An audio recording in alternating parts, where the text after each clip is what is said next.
नमस्कार, मी गुरुप्रसाद जाधव आणि पुढारी न्यूजवरती आता वेळ झाली आहे चरखेचा धुरळा उडवण्याची। मंडळी, कोरोनानंतर एखाद्या नव्या आजाराचं नाव ऐकलं की आपल्याला धडकी भरते। अशातच काही आठवड्यांपूर्वी एका जुन्याच आजाराचं नाव आपण सगळ्यांनी नव्याने ऐकलं आणि चिंतेत सापडलो। जीबीएस म्हणजेच गियाबारी सिंड्रोम या आजारानं प्रामुख्यानं पुण्यामध्ये भीती वाढवली। यानंतर राज्यातील अन्य भागांमध्ये सुद्धा याचे रुग्ण आढळू लागले। राज्याच्या बाहेर सुद्धा आंध्र, तामिळनाडू आणि पश्चिम बंगालमध्ये याचे रुग्ण सापडले।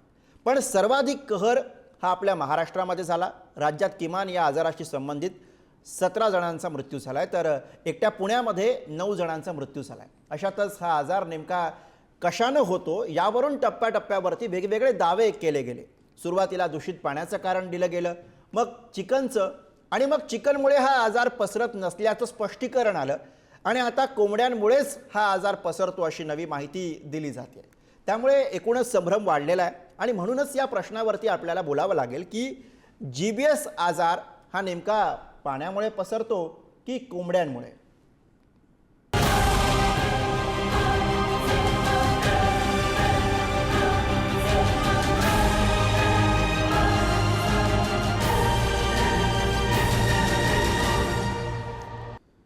आणि या विषयावर चर्चा करण्यासाठी आपल्यासोबत मान्यवर पाहुणे आहेत। आपल्यासोबत आहेत IMSA माजी अध्यक्ष डॉक्टर अविनाश भोंडवे सर, आपल्यासोबत आहे संसर्गजन्य रोगतज्ञ डॉक्टर अश्विनी तायडे, आपल्यासोबत पुण्यावरनं सजग नागरिक मंचाचे सदस्य विवेक वेलणकर आपल्यासोबत आहेत, आणि भाजपचे प्रवक्ते विनोद वाघ सुद्धा या चर्चेमध्ये आपल्यासोबत आहेत। अर्थातच डॉक्टरांकडे आपण जाणार आहोत, पण सगळ्यात आधी हा जो काही एकूणच गोंधळ, एकूणच संभ्रम राज्यामध्ये निर्माण झालेला आहे त्याच्याविषयी भूमिका मांडण्यासाठी, त्याच्याविषयी मला भाजपचे प्रवक्ते विनोद वाघ यांना प्रश्न विचारायचा आहे।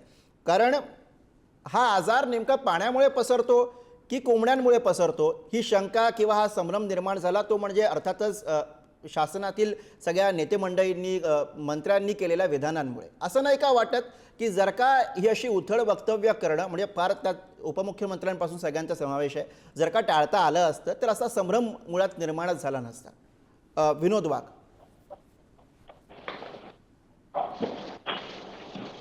मुळात आता आपल्याला सर्वप्रथम जीबीएस या आजाराबद्दल जाणून घेणं महत्त्वाचं आहे, आणि या आजाराबद्दल आपल्याला माहिती देण्यासाठी आता मी तर काही आरोग्य विभागात या ठिकाणी त्या विषयात तज्ञ नाही, परंतु आपल्याकडे जे काय आपल्या पॅनलवर बसलेले डॉक्टर आहेत ते याबाबत देतील।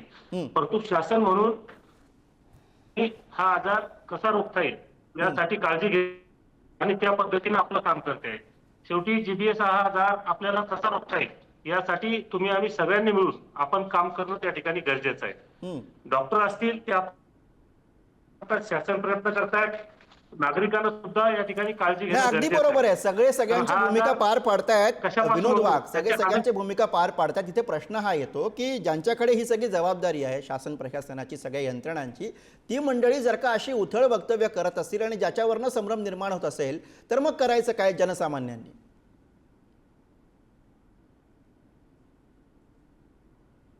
नाही, आता या आजाराबद्दल अनेक आरोग्य तज्ञांनी आपले विविध मतं त्या ठिकाणी व्यक्त केले की नेमका हा आजार होतो कशामुळे। त्या ठिकाणी जसं आपण सांगितलं की अजितदादांनी एक वक्तव्य केलं की शिजवलेलं मांस त्या ठिकाणी खाल्लं पाहिजे, म्हणजे आपण जे मांस खातो ते जास्तीत जास्त प्रमाणात शिजवून खाल्लं पाहिजे असं त्यांचं म्हणण्याचं त्या ठिकाणी तात्पर्य होतं। आणि अनेक डॉक्टरांनी सुद्धा सांगितलं की अन्न खाताना आपण जास्तीत जास्त प्रमाणात त्या ठिकाणी शिजवून खाल्लं पाहिजे, आपण आपल्या शरीराची स्वच्छता राखली पाहिजे, वारंवार हात धुतले पाहिजे, अशा अनेक गोष्टी असतात ज्यामुळे तो बॅक्टेरिया त्या ठिकाणी जिवंत राहता कामा नये, तो मृत पावला पाहिजे। तशा पद्धतीने आपण आपल्या शरीराची काळजी घेणं गरजेचं आहे आणि त्या अनुषंगाने या ठिकाणी सगळेजण काम करतायत। सजग नागरिक मंचाचे विवेक वेलणकर आपल्या सोबत आहेत, मी त्यांच्याकडे सुद्धा जातो। विवेक वेलणकर जी, मला तुम्हाला विचारायचं आहे, ही जी काही वक्तव्य आली, हा जो काही संभ्रम लोकांच्या मनामध्ये निर्माण झाला, अशा सगळ्या संकट काळामध्ये असे सगळे प्रकार जर का टाळता आले असते तर जरा बरं झालं असतं लोकांच्या दृष्टीने, असं आपल्याला वाटतं? नाही, निश्चितच झालं असतं तसं। याचं कारण पहिल्यांदा पाण्यावर दोषारोप केले गेले, परंतु पाण्याची परिस्थिती काय आहे हे नंतर जेव्हा त्याचे नमुने घेतले गेले तेव्हा लक्षात आलं की अगदी आरो प्लांट मधलं पाणी सुद्धा ई कोलाई पासून मुक्त नाही। त्यामुळे कोंबड्यांपासून होतो का पाण्यापासून होतो यापेक्षा सुद्धा आता या निमित्ताने पुण्यासारख्या शहरातल्या पाण्याच्या क्वालिटीवर कुठंतरी एक निश्चितपणे प्रकाश पडलाय आणि तो अतिशय वाईट आहे. पाण्याचे टँकरही कुठूनही पाणी भरतात, तिथलं कुणी बघत नाही कशा प्रकारचं पाणी आहे. आणि एकंदरच समजा हा नाही तर आणखीन कुठला कोलाई तर आहेच, अनेक प्रकारचे रोग दूषित पाण्याने पसरू शकतात. आणि त्यामुळे पाणी लोकांना, निदान पुण्यासारख्या शहरातल्या लोकांना तरी अतिशय स्वच्छ आणि मुख्य म्हणजे शुद्ध पाणी मिळणं ही त्यांची बेसिक गरज आहे. आणि आताच्या ह्या सगळ्या प्रकरणामध्ये ते फार मोठ्या प्रमाणावर पुणे महापालिकेचं अपयश हे समोर आलेलं आहे. आणि मला असं वाटतं की त्या अपयशाला कुणीही पाठीशी घालू नये, किंवा हा रोग त्यांनी होतो नाही होत यापेक्षा सुद्धा अनेक रोग त्यांनी होतातच.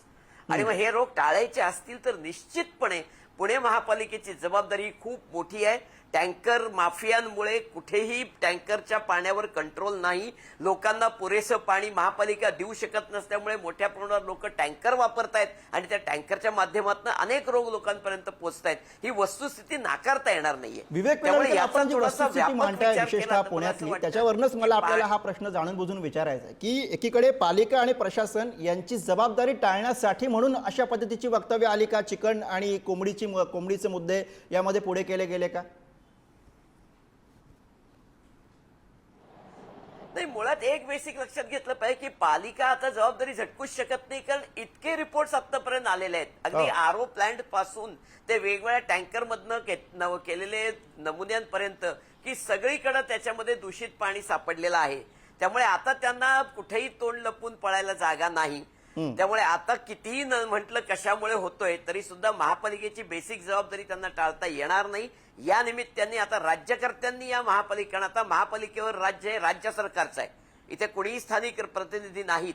त्यामुळे आता राज्य सरकारची इनडायरेक्टली ती जबाबदारी आहे की महापालिकेच्या अधिकाऱ्यांकडनं, महापालिका आयुक्तांकडनं पुण्यासारख्या शहरांमध्ये जे राज्यातलं 2 नंबरचं शहर आहे तिथे पाणी स्वच्छ आणि शुद्धच मिळेल आणि कुठेही घाणेरडे प्रकार होणार नाहीत याची जबाबदारी घ्यायला त्यांना भाग पाडणं हे आता राज्य सरकारच्याच हातात आहे. अगदी खरं आहे. मी डॉक्टर अविनाश बोंडवे सर तुमच्याकडे येतोय. मला आता अर्थातच अशा सगळ्या चर्चा सुरू झाल्या, असा संभ्रम निर्माण झाला की आम्हाला तुमच्याकडे, तुमच्यासारख्या तज्ज्ञांकडे येण्याशिवाय पर्याय नसतो. कारण लोकांना नेमकं सत्य काय आहे या सगळ्या मागचं हे यामध्ये समजावून सांगणं हे अत्यंत महत्त्वाचं झालेलं आहे. आता बेसिक जो प्रश्न आहे खरं तर तोच तुम्हाला की नेमका GBS आजार हा दूषित पाण्यामुळे होतो की चिकन खाल्ल्यामुळे होतो? हे आपण वारंवार सांगितलेलं आहे की गियाबारी सिंड्रोम हा पोस्ट इन्फेक्टिव्ह ऑटोइम्युन डिसीज आहे. तो डायरेक्टली कुठल्याही जीवाणूमुळे किंवा विषाणूमुळे होत नाही. 1918 पासून हा आजार वैद्यकीय शास्त्राला माहिती आहे, म्हणजे 100 वर्षापेक्षा जास्ती काळ झाला. आणि गेली अनेक वर्ष पुण्यातही म्हणजे आम्ही याचे पेशंट पाहिलेले आहेत. जगामध्ये अनेक ठिकाणी याचे रुग्ण आढळतात. हा आजार हा काही डायरेक्टली अमुक एक हे खाण्यात आला एखादा व्हायरस किंवा एखादा बॅक्टेरिया तर होत नाही. त्यामुळे काय होतं की, आणि नुसतं खाण्यातूनच होत नाही तर तो सर्दी खोकला किंवा इतर आजारातूनही होतो. म्हणजे आधी एखादा संसर्गजन्य आजार होतो, म्हणजे अगदी फ्लू असेल, इन्फ्लुएन्झा असेल किंवा कोविड नंतर सुद्धा अशा प्रकारचे रुग्ण आढळले होते. तर आत्ता जो आहे हा कॅम्प्युटोबॅक्टर जेजुनी म्हणून जो बॅक्टेरिया आहे हा अन्न पदार्थात पाण्यामध्ये सापडला आणि त्यामुळं आधी उलट्या जुलाब झाले. आणि हे आजार, हे संसर्गजन्य आजार किंवा जंतुजन्य आजार हे होतात, ते बरे होतात. हे बरे होताना आपल्या शरीराची जी प्रतिकार प्रणाली किंवा इम्युन सिस्टीम असते तिच्यामध्ये काही बदल होतात आणि मग ती आपल्या शरीराच्या मज्जासंस्थेवर परिणाम करायला लागते. आणि त्याच्यामुळे मज्जासंस्थेवर परिणाम होऊन मज्जासंस्थेमधले जे मज्जातंतू आणि इतर हे असतात त्याच्यावरचं जे आवरण असतं ते आवरण विरघळून जातं किंवा नष्ट होऊ लागतं आणि मग हे सगळे त्याचे लक्षणं उद्भवतात. दुसरी महत्वाची गोष्ट म्हणजे गियाबारी सिंड्रोम हा सिंड्रोम आहे, हा आजार नाहीये. सिंड्रोमचा अर्थ असा की अनेक लक्षणं काही ठराविक वेळेला एकत्रपणे पाहायला मिळतात, त्याला सिंड्रोम म्हणतात. त्याच्यामुळं हा अमुक विषाणूमुळे होतो किंवा अमुक व्हायरसमुळे होतो, हे खाल्ल्यामुळे होतं, हे म्हणणं हे अर्ध सत्य आहे. आता हे बरोबर आहे की आपण अन्न उकळून पाणी उकळून घेतलं पाहिजे, स्वच्छ पाणी आपल्याला मिळालं पाहिजे किंवा जे काही कुठलाही आहार असेल किंवा खाणं असेल, शाकाहार असो मांसाहार असो, हे पूर्णपणे शिजवलेलं खाल्लं पाहिजे किंवा कच्च्या ह्याच्यामधून आपल्याला पोटाचं इन्फेक्शन होण्याची शक्यता असते, त्यातून उलट्या जुलाब होऊ शकतात. पण प्रत्येक उलट्या जुलाब झालेल्या व्यक्तीला हा आजार होईलच असं नाही. साधारणतः मी ज्या काही तज्ज्ञांशी बोललो त्याप्रमाणे एक उलट्या जुलाबांचे पेशंट जास्ती आहेत आणि त्या 50 ते 100 रुग्णांमधल्या एखाद्याला हा आजार होतो, हे लक्षात घ्या. त्याच्यामुळं चिकनमुळं होतो, पाण्यामुळं होतो हे म्हणणं हे वरवरचं म्हणा किंवा अर्धसत्य आहे. त्याच्यामुळे इतर आजार होतात. अर्थात हे निश्चित चांगलं आहे. आता वेलणकर सर म्हणाले त्याप्रमाणे की पाणी शुद्ध देणं हे एक शासनाचं बरोबर किंवा आहे. हाताचं कर्तव्य आहे. पण मला दुसऱ्या एका महत्वाच्या गोष्टीकडे लक्ष द्यायचंय की तुम्ही गियाबारी सिंड्रोम सोडा, पण आज पुण्यामध्ये जे काही खाद्यपदार्थ मिळणारे हे ठिकठिकाणीचे जे स्टॉल, हातगाड्या किंवा इव्हन हॉटेल्स आहेत, याच्यामधल्या अन्न पदार्थांची, त्यांच्या क्वालिटीची, त्याच्या शुद्धतेची, तिथं काम करणाऱ्या व्यक्तींची तपासणी करणं हा सुद्धा आरोग्य खात्याची जबाबदारी असते आणि ती मुळीच पार पाडली जात नाही. आणि त्यामधूनही हे आजार अशा प्रकारचे नुसतं गियाबारी नाही तर पोटाचे आजार वाढतात आणि त्यामधून पुढे हे होऊ शकतात, म्हणजे असे आजार उद्भवू शकतात. थोडक्यामध्ये अगदी एका वाक्यात सांगायचं झालं तर गियाबारी सिंड्रोम हा ह्या अशा प्रकारचं दूषित अन्न खाल्ल्यामुळं होणारा एक परिणाम आहे, दुष्परिणाम आहे. प्रत्येकालाच तो होईलच असं नाही, परंतु त्यासाठी अन्नाची शुद्धता आणि पाण्याची शुद्धता हे दोन्ही आवश्यक आहेत. बर मी डॉक्टर अश्विनी तायडे यांच्याकडे जातोय. संसर्गजन्य रोग तज्ज्ञ ते आहेत. मला त्यांच्याकडनं हे समजून घ्यायचं, कारण आज आणखी एक नवं विधान या सगळ्यामध्ये आलेलं आहे जे केंद्रीय राज्य आरोग्य मंत्र्यांनी केलेलं आहे. प्रतापराव जाधव यांचं ते विधान आहे. त्यांनी असं म्हटलंय की जर का प्रादुर्भाव वाढत असेल तर आपल्याला यात्रांवरती बंदी आणावी लागू शकते, तसा निर्णय किंवा तसा विचार करावा लागू शकतोय. मुळात अशा काही निर्बंधांची सुद्धा गरज या आजाराला किंवा याचा प्रादुर्भाव रोखण्यासाठी आहे का, हा एक प्रश्न आहे या सगळ्याच्या मुळाशी.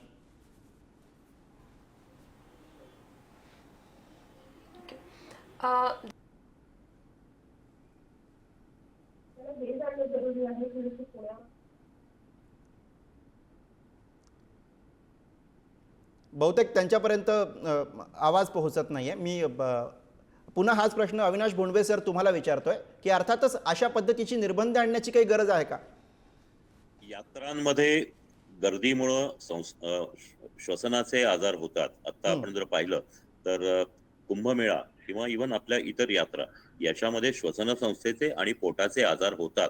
पण त्यासाठी त्याच्यावर बंदी घालण्याऐवजी तिथं जे खाद्यपदार्थ मिळतात त्यांच्यावर त्यांच्या शुद्धतेची आपण खात्री घेतली पाहिजे. तिथं मिळणाऱ्या पाण्याची शुद्धता मिळाली पाहिजे, हे नक्की लक्षात घ्या. जगामध्ये अनेक देशामध्ये अनेक ठिकाणी अशा मोठमोठ्या यात्रा भरत असतात, परंतु प्रत्येक ठिकाणी त्यांना खाल्ल्यानंतर जुलाब होतात किंवा पूर्वी यात्रांमध्ये कॉलरा सारखे आजार उद्भवायचे. तर ह्या गोष्टी घडत नाहीत, आपल्या देशामध्ये घडतात, कारण या शुद्ध अन्नाच्या पाण्याच्या शुद्धतेवर लक्ष दिलं जात नाही आणि गर्दी होण्यासाठी सुद्धा आपण प्रतिबंध करत नाही. याच्यामध्ये शिस्तबद्धता आणि हे आणणं, यात्रा बंद करण्याऐवजी त्याच्यामध्ये शिस्तबद्धता आणून आणि आरोग्यविषयक काही नियमावली कटाक्षाने पाळणं हे जास्ती आवश्यक आहे. बरं, मी अश्विनी तायडे यांच्याकडे जातो. बहुतेक त्यांच्याशी आपला संपर्क पुन्हा एकदा झालाय. अश्विनी तायडे मॅडम, तुम्हाला हाच प्रश्न आहे की आता केंद्रीय राज्य आरोग्य मंत्र्यांनी सुद्धा याबद्दलचं विधान केलं की जर का संसर्गजन्य हा रोग असेल तर तशी एक बैठक घेऊन त्याबद्दलची चर्चा करून राज्यामधल्या ज्या काही आता यात्रा या पुढच्या काही टप्प्यामध्ये असतील त्या यात्रांवरती निर्बंध आणण्याबाबतचा विचार सरकारी पातळीवरती होऊ शकतोय. आपण या सगळ्याकडे कसं बघता? जर का असा काही निर्णय झाला तर GBS आजाराला त्यामध्ये प्रादुर्भाव रोखण्यामध्ये याची मदत होऊ शकेल का? आपल्याला यात काही गोष्टी लक्षात ठेवायला हव्या की जसं आता सगळेजण डिस्कस करतात आहे की GBS सगळ्या कॅम्पायलोबॅक्टर पेशंट्सला GBS होत नाही आणि सगळ्या GBS मध्ये फक्त कॅम्पायलोबॅक्टर एक कारण राहत नाही. हे आता आपण आउटब्रेक बघतोय आणि एक इम्पॉर्टंट फॅक्ट हा आहे की हजारात एका कॅम्पायलोबॅक्टर पेशंटला GBS होतो ऍक्च्युली.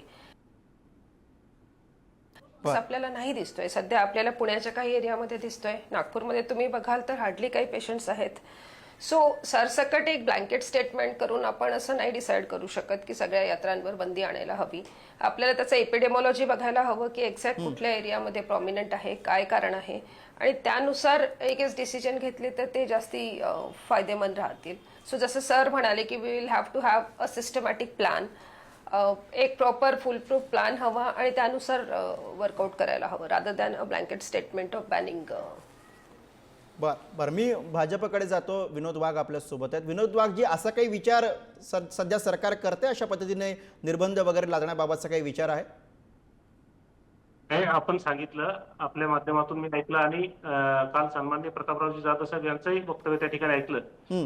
ठीक आहे, शासन, केंद्र शासन असो, राज्य शासन असो, या दोन्ही शासनाचा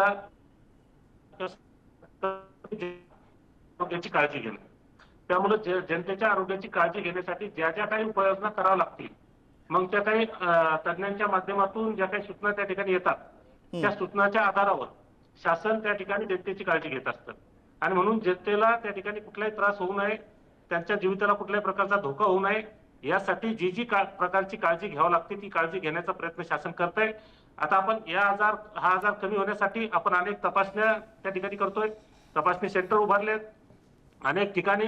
न्यूरोफिजिशियन सर्जन जे असतात त्यांना त्या ठिकाणी उपलब्ध करून दिले. अनेक ठिकाणी MRI सेंटर उपलब्ध करून दिलेत, PMG सेंटर उपलब्ध करून दिलेत. या माध्यमातून आपल्याला कशानं प्रकारे हा आजार त्या ठिकाणी कसा रोखता येईल, हाच प्रयत्न या ठिकाणी शासनाचा राहील. आणि म्हणून हा आजार रोखण्यासाठी, जनतेला याच्यातून वाचवण्यासाठी ज्या ज्या काही उपाययोजना भविष्यात कराव्या लागतील त्या करण्यासाठी शासन कटिबद्ध राहील. आणि वेळोवेळी यासाठी या तज्ञांचं मार्गदर्शन घेऊनच पुढच्या उपाययोजना शासन या ठिकाणी निश्चितपणे करेल. आणि जनतेला यातून वाचवण्याचं काम शासन या ठिकाणी चांगल्या पद्धतीने करत आहे आणि पुढच्याही काळात या ठिकाणी करणार आहे. एवढंच मी या माध्यमातून आपल्याला या ठिकाणी सांगू इच्छितो.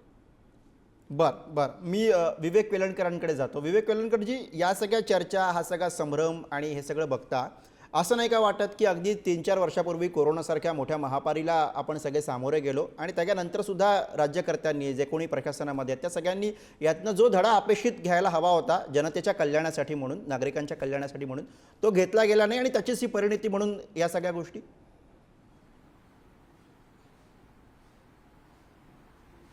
नाही, काही प्रमाणात तुमचं म्हणणं खरं आहे की जेवढं सिरियसनेस यायला पाहिजे होतं तेवढा आलेला नाही, ही वस्तुस्थितीच आहे. मी अगदी पुणे महापालिकेबद्दल बोलायचं झालं तर करोना काळात त्यांच्याकडं लोकांकडनं जे देणग्यारूपी 7-7.5 कोटी रुपये जमा झाले ते आजही तसेच पडून आहेत. म्हणजे त्याचा वापर या काळात त्यांना जास्तीत जास्त करता आला असता. लोकांपर्यंत काय करा, काय करू नका, काय खा, काय प्या, काय खाऊ नका, काय पिऊ नका, कशा प्रकारे काळजी घ्या, हे सगळं लोकांपर्यंत मोठ्या प्रमाणावर पोहोचवणं ही आता मोठी गरज आहे. आणि ती सगळ्यासाठी लोकांनीच दिलेलं फंडिंग उपलब्ध असताना सुद्धा आमचे पुणे महापालिका इतकी दुर्दैवी किंवा आमचं नशीब इतकं वाईट आहे की हे पैसेच खर्च करत नाहीत. आणि त्यामुळे लोकांपर्यंत आजही संभ्रम राहणं याचा अर्थ कुठेतरी पोचण्यात कमी पडणं हे आपल्याला लक्षात घेतलं पाहिजे. कुठेच आजपर्यंत ना शासन ना महापालिका मोठ्या प्रमाणात लोकांपर्यंत पोहोचली आहे की हा रोग असा आहे, याच्यावर हे उपाय आहे, त्याच्यापासून घाबरू नका, पण ह्या काळज्या घ्या, हे सगळं सांगणारे चांगल्यापैकी ज्याला प्रचार साहित्य म्हणतात ते करून वेगवेगळ्या माध्यमातून लोकांपर्यंत पोहोचवून लोकांना आश्वस्त करणं आणि त्यांच्या मनातली भीती घालवणं, त्याचबरोबर काळजी काय घ्या हे सांगणं, ही आजची गरज आहे. पण हे होताना नक्की दिसत नाही, ही वस्तुस्थिती आहे. बरं, मी डॉक्टर अश्विनी तायडे यांच्याकडे जातो. अश्विनी मॅडम, मला तुमच्याकडनं हे समजून घ्यायचं आहे. अर्थातच जे कोणी प्रेक्षक आता हे बघत असतील त्या प्रत्येकाच्या मनामध्ये काही प्रश्न असतात की आपल्याला जरा आपण आजारी पडलो, जी काही लक्षणं सांगितलेली असतात TV चॅनल्सवरती, सगळ्या वेबसाईट्सवरती, ती बघून अरे आपल्याला पण GBS आजार झाला की काय असं सगळ्यांना वाटू लागतं. काय प्राथमिक लक्षणं किंवा काय अशी महत्त्वाची लक्षणं असतात जी आत्ताची सध्याची GBSची जी एकूण साथ आहे ती बघता दुर्लक्षित करून चालणार नाही आहेत? Ashwini Tayde madam. So Guillain Barre syndrome जे आपण बघतोय, बेसिकली याच्यामध्ये तुमचा नर्व विकनेस, मसल विकनेस येतो. सो तुमचे एक्स्ट्रीमिटीज जे हात पाय आणि हे सगळं असतं त्याच्यामुळे कमजोरी होते, तुमचे हात पाय हलवायला मुश्किल होतो. So it is basically ascending paralysis. So पहिले तुम्हाला पायामध्ये कमजोरी वाटेल आणि मग ती हळूहळू वाढत शरीराच्या वरच्या भागामध्ये येते. सो एक गोष्ट इम्पॉर्टंट आहे, आणि जसं प्रत्येकजण म्हणतंय की प्रत्येक लूज मोशन, प्रत्येक डायरिया पेशंटला गियाबारी होत नाही. सो आपल्याला लूज मोशन डायरिया झालाय म्हणजे आपल्याला गियाबारी होणार आहे ही भीती नक्कीच नसायला हवी, कारण तसं नाही आहे. 1000तून एका पेशंटला गियाबारी होऊ शकतो आणि याचे बरेच कारणं आहेत. प्रत्येकाचं डिफरंट जेनेटिक असतं, डिफरंट बॅक्टेरियल हे आहे, कारण basically this is autoimmune disease. So प्रत्येकाला गियाबारी होईल असं नाही आहे.